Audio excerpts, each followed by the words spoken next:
CMR shopping mall మన height Nagar లో భాగ్యలతా కమాన్ పక్కన ఫిబ్రవరి 29న ప్రముఖ సినీ తారలచే గొప్ప ప్రారంభం. ఇక్కడ ఉన్న వాళ్ళు ఎవరు గత 10 సంవత్సరాల నుంచి కేసులు ఎదుర్కొన్న వాళ్ళు, గత ప్రభుత్వంలో అనిశ్చితవేతకు లోను కాని వాళ్ళు, గత ప్రభుత్వంలో ఇబ్బందులకు గురి కాని వాళ్ళు ఎవరు కూడా ఇక్కడ లేరు అంటే అది పెద్ద అతిశయోక్తి కాదు.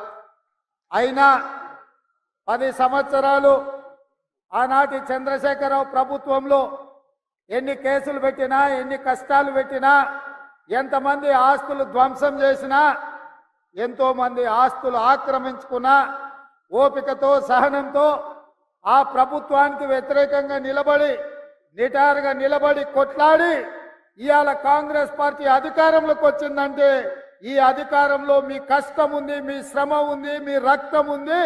మీ రక్తాన్ని చెమటగా మార్చి ఈరోజు ఈ తెలంగాణ రాష్ట్రంలో మీరు ఇందిరమ్మ రాజ్యం తెచ్చిండ్రు.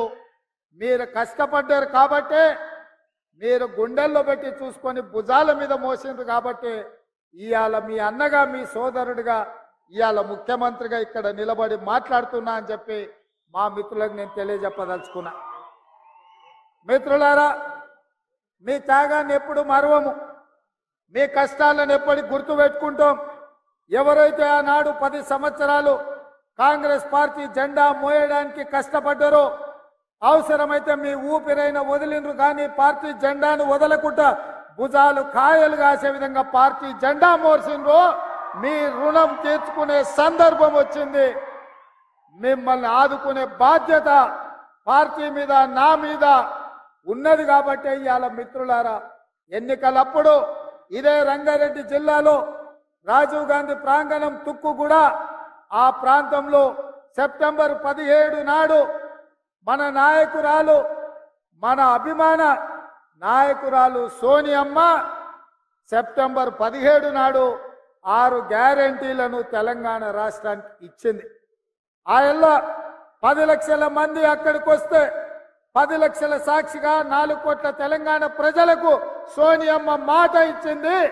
ఆనాడు కరీంనగర్ జిల్లాలో 2004లో తెలంగాణ రాష్ట్రం ఇస్తా అని మాట ఇచ్చి ఎన్ని కష్టాలు వచ్చినా, ఎన్ని నష్టాలు వచ్చినా, ఆంధ్రప్రదేశ్లో పార్టీ చచ్చిపోయినా, తెలంగాణ రాష్ట్రంలో అధికారం కోల్పోయినా ఇచ్చిన మాటకు నిలబడి తెలంగాణ రాష్ట్రాన్ని ఇచ్చింది మన నాయకురాలు సోనియమ్మ. ఆ సోనియమ్మ మన రంగారెడ్డి జిల్లాకు వచ్చి మన మధ్యలో కూర్చొని తెలంగాణ ప్రజలకు 6 గ్యారెంటీలు ఇచ్చింది. ఆ 6 గ్యారెంటీలను చూసి సోనియమ్మ మీద అభిమానంతో మీరు ఇవాళ తెలంగాణ రాష్ట్రంలో ఇందిరమ్మ రాజ్యం తెచ్చింది. మీ కష్టాల, మీ పోరాటాల నేపథ్యంలో ఏర్పడ్డ ఈ ప్రభుత్వం ఇచ్చిన 6 గ్యారెంటీలను నిలబెట్టుకోవడానికి మేమందరం అహర్నిశలు కృషి చేస్తున్నాం. ప్రతి నిమిషం, ప్రతి క్షణం, ప్రతిరోజు, ప్రతి నెల ఇచ్చిన 6 గ్యారెంటీలను ఎట్లా అమలు చేయాలి, పేదలకు ఈ పథకాలను ఎట్లా అందించాలన్న ఆలోచనే మా ఆలోచన.